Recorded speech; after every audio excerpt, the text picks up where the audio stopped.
Tapi tidak semudah itu juga ya, maksudnya berada di titik ini tuh tidak mudah. Sebelum lulus di sini, mendapatkan pekerjaan ini, bisa dibilang lamaran kerja yang saya daftar itu 50-an lah. Wah, 50-an. iya percaya Itu percaya deh. semua saya catat di HP, sudah sampai tahap mana, semisal daftar, oh ini sampai pemberkasan, ini sampai wawancara, ini sampai tes tulis, itu semua saya catat. Ih, kok sebanyak ini belum ada satupun yang lulus ya?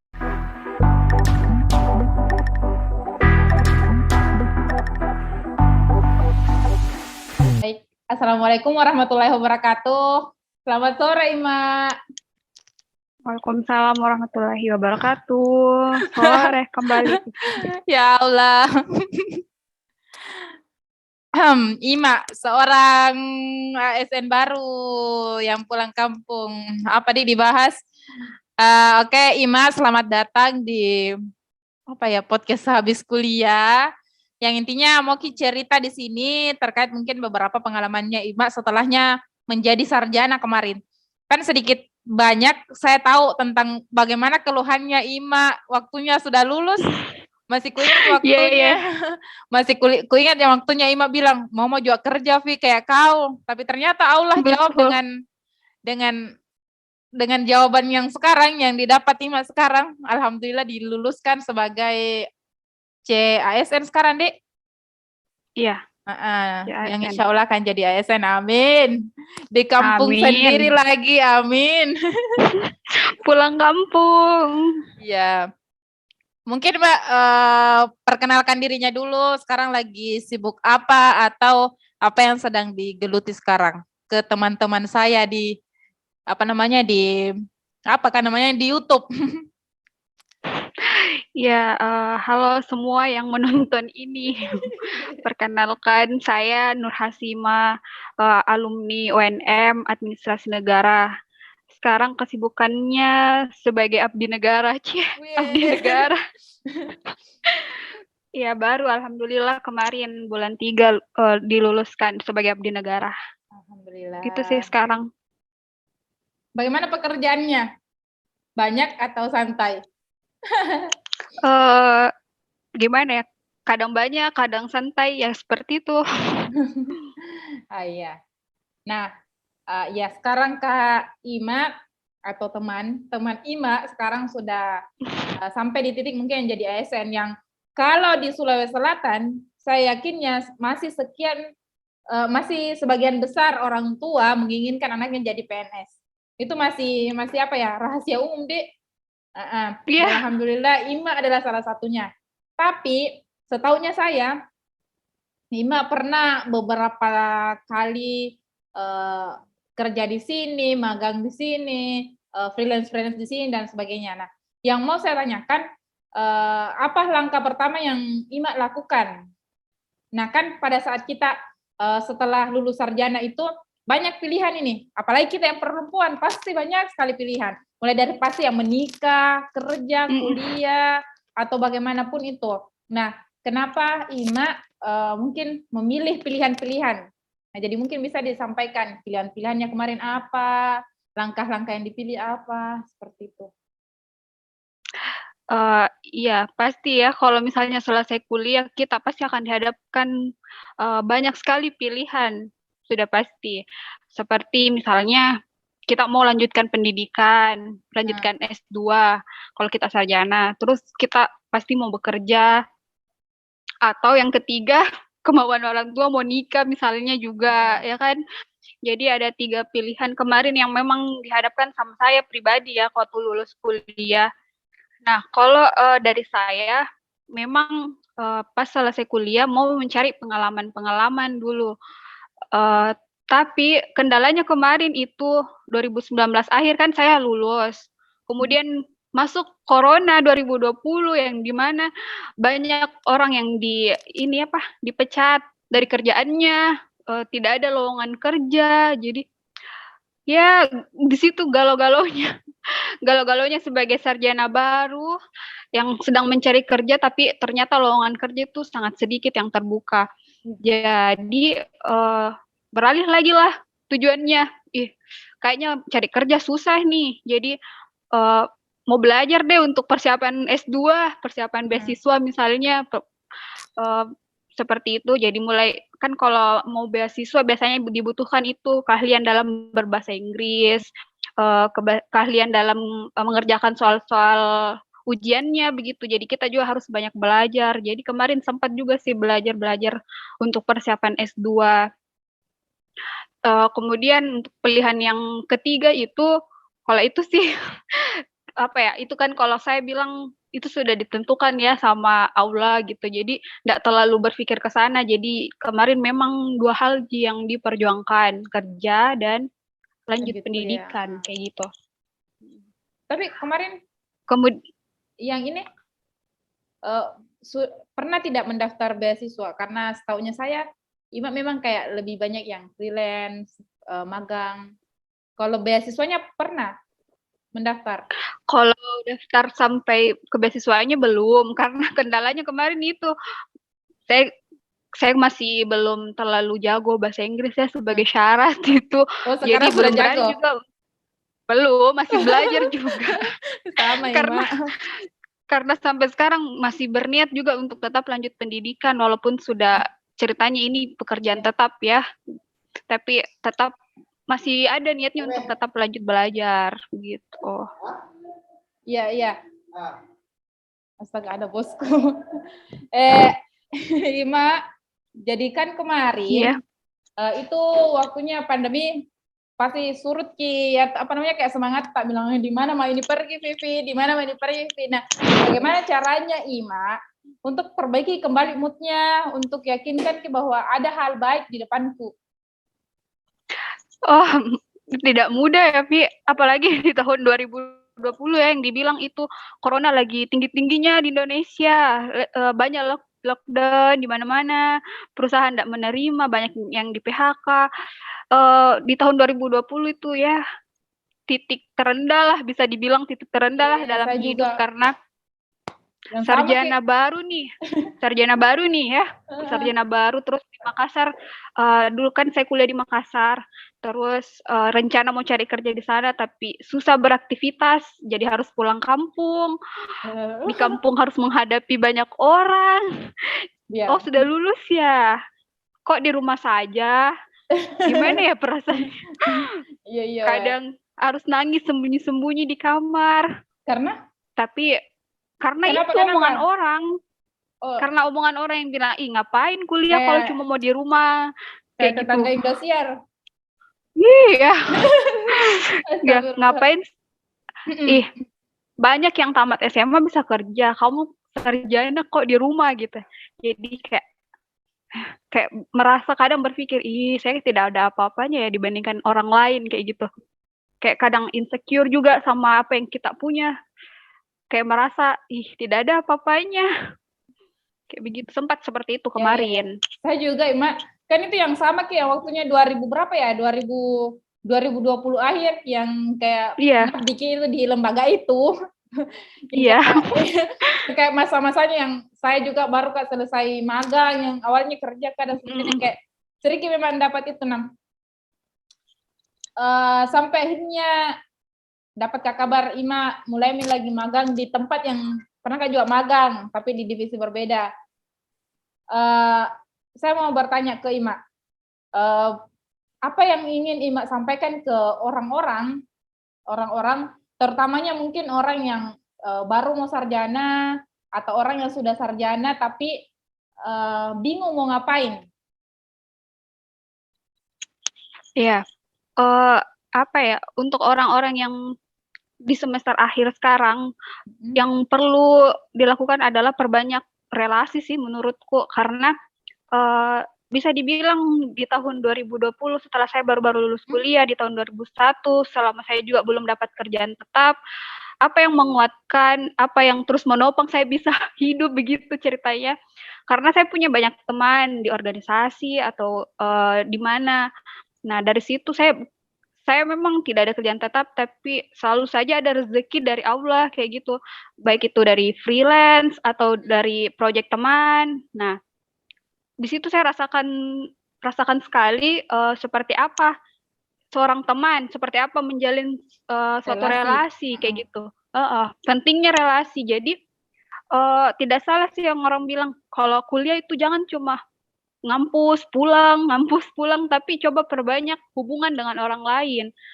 Mau itu hubungan antar jurusan, hubungan dengan teman di organisasi, intinya perbanyak saja teman, perbanyak kenalan karena tidak menutup kemungkinan itu rezeki datang dari mereka, kayak gitu. Alhamdulillahnya selama pengangguran ceritanya ya, kalau lihat orang itu pengangguran, tapi selalu saja ada rezeki yang datang kayak gitu, walaupun untuk melanjutkan hidup sedikit demi sedikit. Iya. Saya sepakat itu mah yang kayak yang seperti yang kita bilang tadi, katanya pengangguran katanya orang. Saya mengakui bahwa saya tidak pernah benar-benar menganggur. Betul. Karena merasa Kak selalu ada setiap bulan, meskipun pada saat itu memang yang tidak tetap Ki. Nah, ini yang mencoba saya sampaikan melalui podcast seperti ini untuk lulusan-lulusan sarjana atau orang tua untuk memahami bahwa di dunia sekarang itu pekerjaan bukan misalnya yang pakai SK, bukan misalnya yang misalnya berseragam, tapi pekerjaan sekarang itu luas nih. Bahkan orang yang bicara seperti ini pun mungkin dapat cuan, atau orang yang menggambar dapat cuan. Jadi kayak sekarang orang mulai bertaruh kreativitas. Kreativitas nih, siapa yang paling bagus berkreasi, ditambah lagi kolaborasi sekarang. Dia yang bisa bertahan, seperti itu. Dan cocok itu yang bilang relasi itu kayak mereka yang kayak bukakan ke jalan. Nah, itu tadi harapannya ke orang-orang yang masih kuliah atau yang sudah kuliah. Nah, pertanyaan saya sekarang, kan sudah jadi PNS, sudah bagaimana perasaannya Ima? Mungkin kan dulu pernah di posisi, ya Allah tidak ada kerjaan, mau kerja apa. Nah sekarang berada di titik ya, kalau dibilang titik yang banyak sekali orang mau. Bagaimana perasaannya Ima? Dan bagaimana caranya Ima menyikapi kondisinya sekarang? Ya, perasaannya yang pasti sangat bersyukur ya. Yang pertama pasti sangat bersyukur bisa ada di sini, di posisi yang sekarang ini, di mana di posisi ini banyak pasti yang mau. Kita lihat saja kalau terbuka pendaftaran pasti banyak sekali yang mendaftar. Itu artinya posisi ini banyak orang yang mau. Jadi yang pertama adalah sangat bersyukur bisa berada di posisi ini. Tapi tidak semudah itu juga ya, maksudnya berada di titik ini tuh tidak mudah. Sebelum lulus di sini, mendapatkan pekerjaan ini, bisa dibilang lamaran kerja yang saya daftar itu 50-an lah. Wow. 50-an. Yeah, percaya, itu semua saya catat di HP, sudah sampai tahap mana, semisal daftar, oh ini sampai pemberkasan, ini sampai wawancara, ini sampai tes tulis, itu semua saya catat. Kok sebanyak ini belum ada satupun yang lulus ya? Kurangnya apa ya saya ini kayak gitu. Kayak merasa apa ya, padahal sebenarnya saya bisa, kalau menurut saya bisa di kerjaan itu, tapi kenapa ya saya tidak diluluskan kayak gitu, apa yang salah kayak gitu. Tapi lagi-lagi untuk menguatkan diri ya saya pasti bilang mungkin ada yang Tuhan siapkan untuk saya kayak gitu, mungkin bukan di sini tempatnya kayak gitu. Dan sesampainya di sini, setelah saya lulus baru saya bilang, oh ini yang Tuhan mau ternyata. Oh ini yang Tuhan siapkan untuk saya, sehingga sebelum-sebelumnya saya dikecewakan dulu, dibuat nangis kadang-kadang kalau sudah sampai di tahap akhir kemudian tidak lulus kayak gitu. Jadi ya seperti itu yang menguatkan. Percayalah kalau pasti Tuhan Allah itu menyiapkan sesuatu yang indah untuk kita kayak gitu. Insya Allah. Kalau misalnya diberikan kesempatan untuk berterima kasih kepada manusia, coba berterima kasih untuk 3 orang. Sebut nama nih. Siapa? Nggak bisa ya. Pastinya orang tua ya. Pastinya orang tua. Kedua? Orang tua. Kalau sebut nama sih tidak bisa karena terlalu banyak orang yang berkontribusi dalam hidup saya, membantu saya kayak gitu. Jadi takutnya nanti ini disebut yang lain tidak, padahal mereka sama-sama ada. Ada hati dijaga. Juga ada. Termasuk Vivi juga ya ada. Masya Allah. Oh iya, tapi ya itu sudah menjadi apa ya?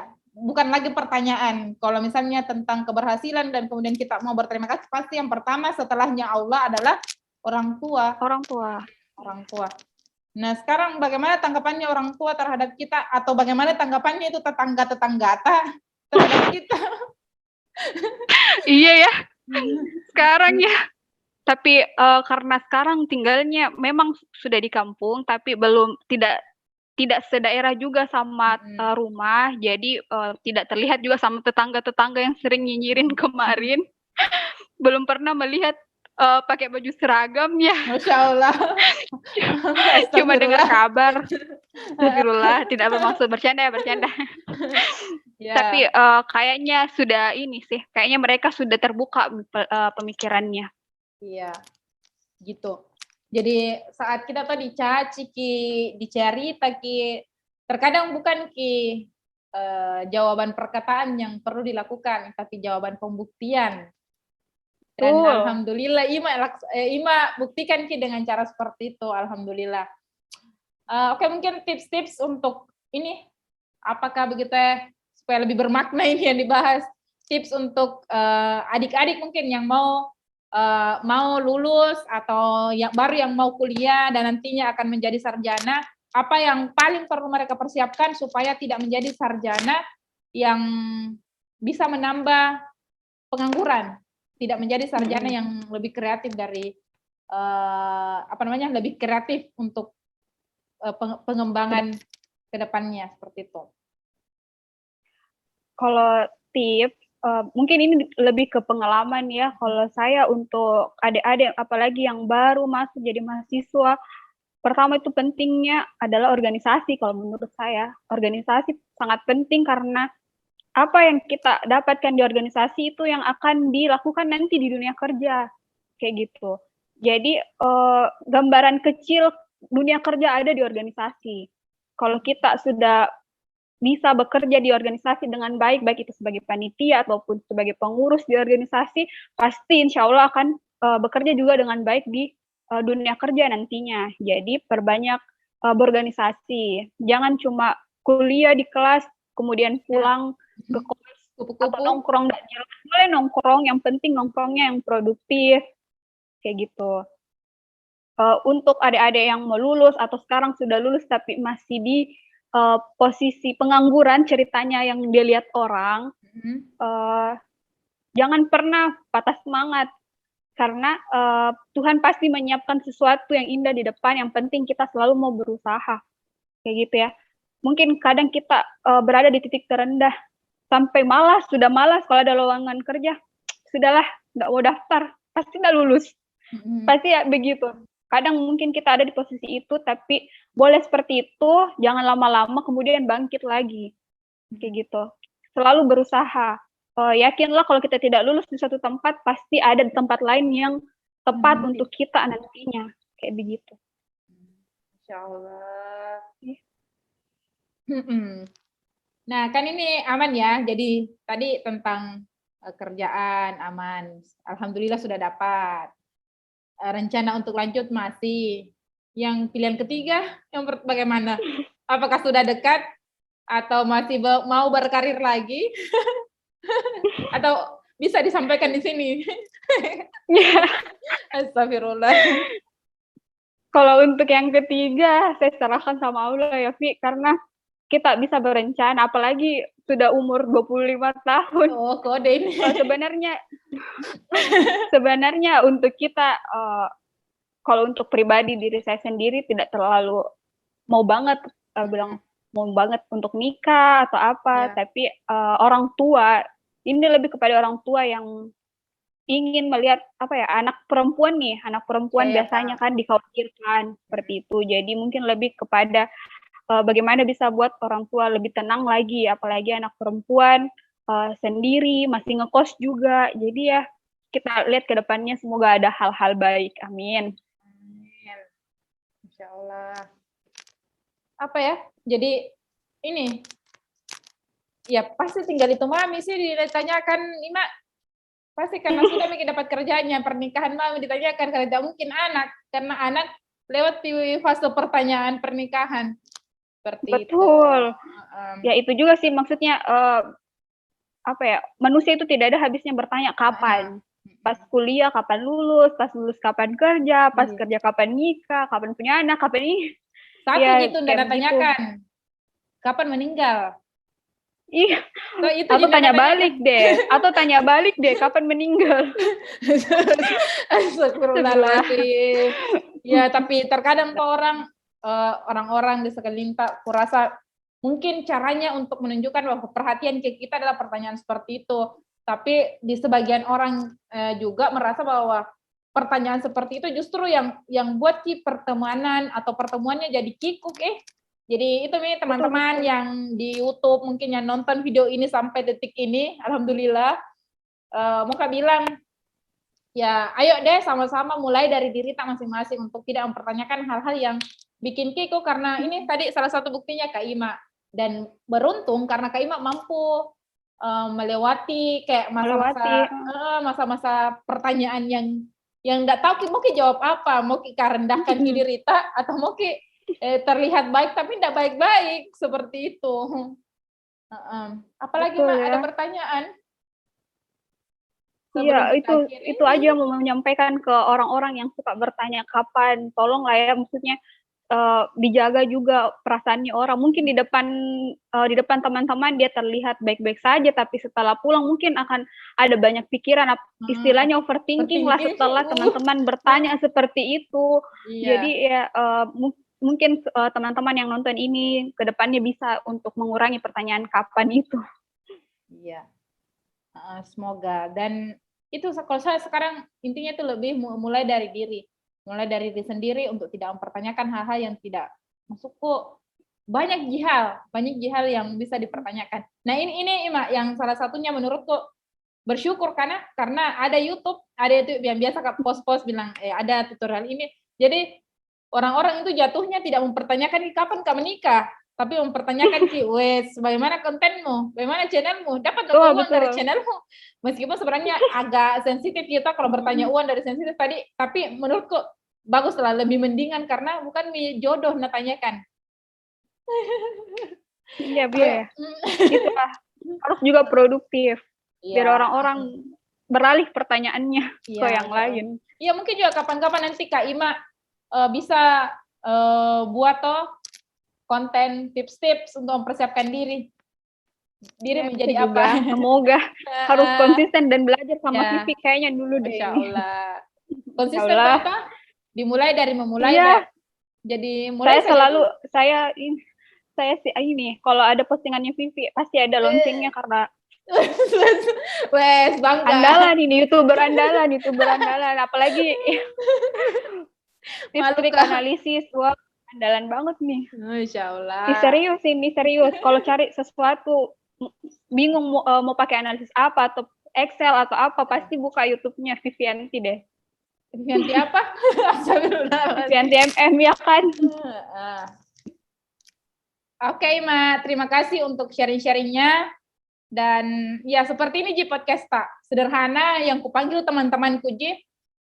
Saya bilang kemarin yang waktunya sama Kak Ayu, Ima bilang bukan orang berprestasi ku cari, bukan orang yang kayak wow ku cari, tapi orang-orang yang mungkin yang punya fase yang bisa ceritakan ke orang-orang setelahnya mereka lulus kuliah.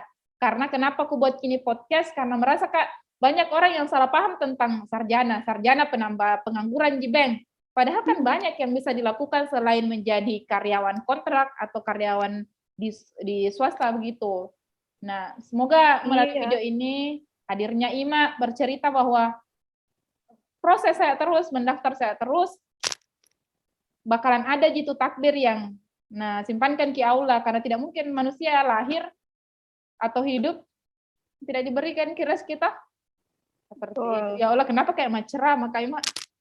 Iya sih, Vivi kemarin waktu diundang ya, kayak apa sih maksudnya mau berbagi apa juga ke podcastnya Vivi, saya tidak ada apa-apanya. Bukan orang yang berprestasi, bukan orang yang kuliah di luar negeri, bukan orang yang dapat beasiswa atau apa begitu. Kayak apa yang mau saya bagikan, jadi kayak Malu, sempat kan saya sampaikan, ih malu deh Vi, mau ini jadi Iya, iya. narasumbernya malu karena tidak ada apa-apanya. Apa juga yang mau saya bagikan ke orang-orang kayak gitu. Tapi itu sih tadi mau menyampaikan saja kalau memang kadang kita ada di posisi membanding-bandingkan diri dengan orang lain. Tidak apa-apa untuk membandingkan diri supaya lebih termotivasi lagi memperbaiki ke depannya. Semisal ya, kemarin saya juga sempat iri sama Vivi sendiri deh, bilang, ih Vivi udah kerja, produktif lagi, bisa analisis kayak gini-gini. Tapi kan itu jangan membandingkan diri untuk merendahkan, buat diri kita lebih belajar lagi, oh apa yang saya punya supaya bisa produktif juga seperti orang lain Ya kayak begitu gitu. ya, itu yang open minded tuh, yang kayak terbuka pikirannya. Seperti itu. Oke, Ma, alhamdulillah. Terima kasih untuk waktunya. Sehat-sehat di Bone, sehat-sehat di pekerjaannya. Semoga kita punya waktu bertemu kembali untuk bercerita banyak hal, karena kapan itu datang Husnul, Iva, sama Kak Yeye di tempat kerjanya saya, dan saya merasa banyak sekali hal yang diceritakan dan hampir sama dirasakan semua. Dan saya tunggu ceritanya Ima nanti, mungkin kita bisa bertemu di Bone atau di Makassar. Oke, Ya, tunggu sampai saya jumpa. di Makassar ya. Yes, karena yang di Makassar ada di hati, yang di hati ada di Makassar. Iya, kamu kan yang di Makassar yang ada di hati. Oke, terima kasih. Sampai jumpa di podcast-podcast selanjutnya, teman-teman. Mungkin dengan narasumber yang berbeda. Assalamualaikum warahmatullahi wabarakatuh. Waalaikumsalam warahmatullahi wabarakatuh. Sukses terus.